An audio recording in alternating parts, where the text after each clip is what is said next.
आज इस वीडियो में हम समझेंगे कि application for cancellation of registration जो हमने जीएसटी नंबर लिया था उसको अगर हमें कैंसिल करना है या सरेंडर करना है तो उसको कैसे फाइल की जाए। सबसे पहले हम जैसा कि आप वीडियो में देख रहे हैं, अब हम रजिस्ट्रेशन वाले हिस्से में आएंगे और रजिस्ट्रेशन वाले हिस्से में इसके जो सब कैटेगरी में एप्लीकेशन फॉर कैंसिलेशन रजिस्ट्रेशन को क्लिक करेंगे और इस प्रकार से ये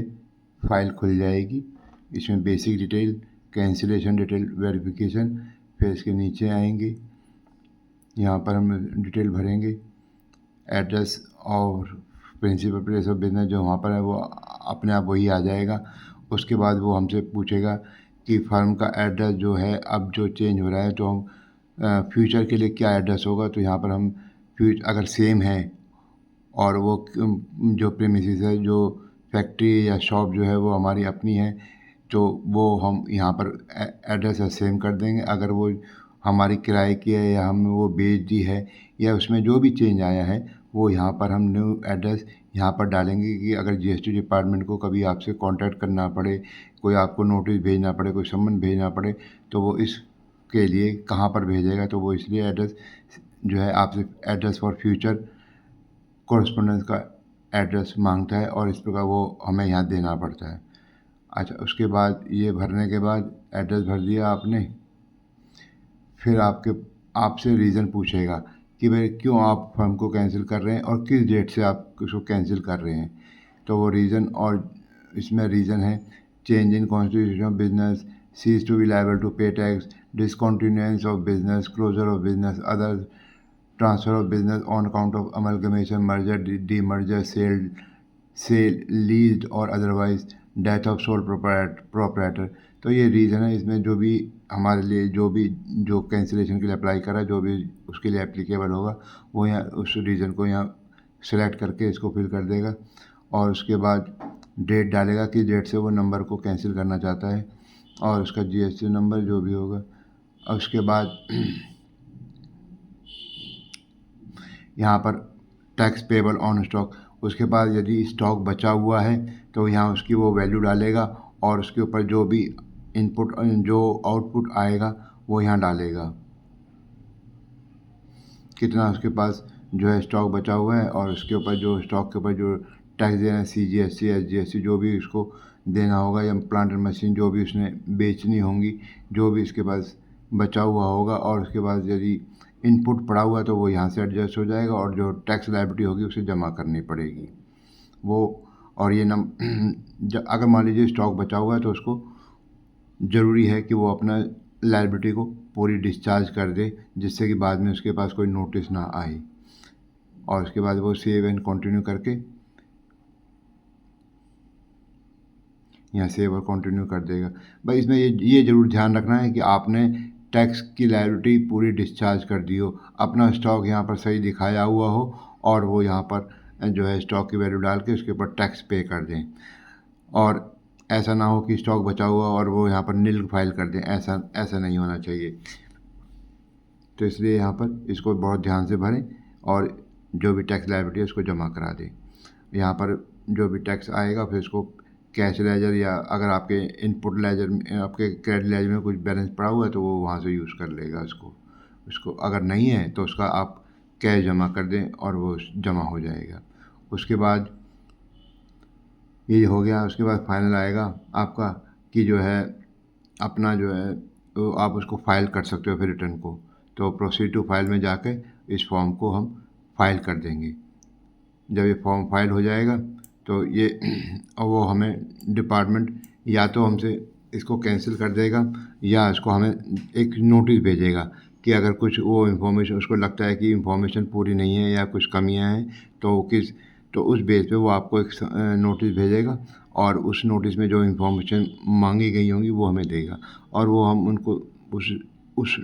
नोटिस के जवाब में हम रिप्लाई फाइल कर देंगे। अगर वो सही उसको लगता है कि ये इन्फॉर्मेशन सही है और उसको चेक करने के बाद वो सही पाई जाती है तो वो आपका नंबर कैंसिल कर देगा और नंबर कैंसिल करने के बाद आपकी फर्म कैंसिल हो जाएगी। अगर आपको उसको लगता है कि आपको नोटिस देने की ज़रूरत नहीं है और इन्फॉर्मेशन आपकी पहले ही सही हैं और आपने लायबिलिटी पे कर दी है पूरी, अगर उसको लगता है प्रॉपर ऑफिसर को, तो वो आपको कोई नोटिस, हो सकता है कोई नोटिस ना भेजे और आपके नंबर को कैंसिल कर दे। ज़्यादातर ऐसा बिना नोटिस के ऐसा तब होता है जब आपकी कोई काम नहीं किया होता और केवल नील की रिटर्न जा रही होती है। Application for cancellation of registration के भरने के बाद हम, जब हमें कैंसिलेशन ऑर्डर मिल जाता है तो हम उसके बाद एक अपनी लास्ट एनुअल रिटर्न फाइल करते हैं, जिसे हम GSTR 10 कहते हैं। GSTR 10 फाइल करना कंपलसरी है और ये GSTR 10 जो फॉर्म 10 है, GSTR 10 जो है वो 3 महीने में फाइल करनी होती है from the date of cancellation और date of cancellation order whichever is later. मान लीजिए हमारी जो हम if the date of the GST registration cancellation is 1 जनवरी 2025 और हमें कैंसिलेशन ऑर्डर जो है 5 जनवरी को मिला, तो हमारी जो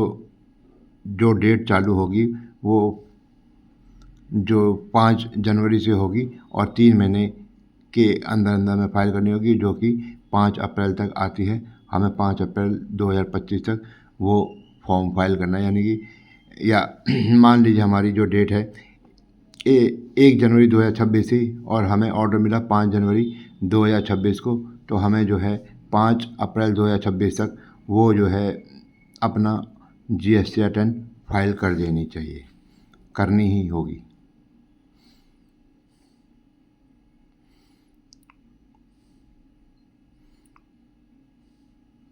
उसमें ये सारी इंफॉर्मेशन जाती हैं।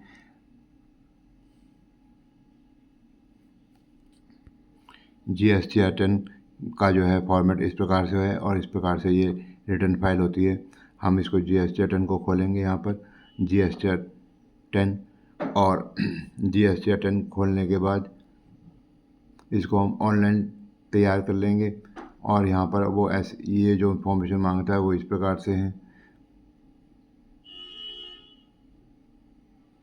Address for future correspondence CS certificate, अगर और ये goods detail with invoices, goods detail without invoices, amount of tax payable और पेड, इस प्रकार से ये सारी चीज़ें। अब जब ये पूरी कंप्लीट हो जाएगी तो हम इसको फाइल कर देंगे और उसके बाद जो हमें एड्रेस जो फ्यूचर का होगा एड्रेस यहाँ पर देने, जो फ्यूचर कॉरेस्पोंडेंस के लिए जो एड्रेस होगा वो यहाँ पर फाइल कर देंगे और अगर सी का सर्टिफिकेट की इंफॉर्मेशन यहाँ पर वो चली जाएगी इस प्रकार से। और जो आपके जो बिल्स वगैरह की जो गुड्स डिटेल की जो विद इनवाइसेस यहाँ पर आ जाएंगी।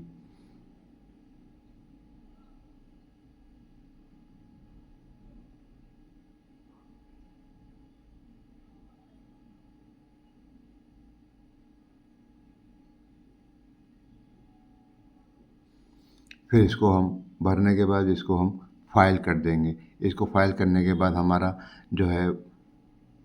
पूरा हमारी रिटर्न सारी फाइल हो जाएंगी और हमें इसके बाद फाइल करने की कोई ज़रूरत नहीं है। अगर कोई लायबिलिटी बनती है तो हमें वो वहाँ से नोटिस आ जाएगा और वो हम टैक्स जमा करा देंगे उस अमाउंट को, अगर उसके बावजूद भी कोई डिमांड रह जाती है तो। इस वीडियो में इतना ही।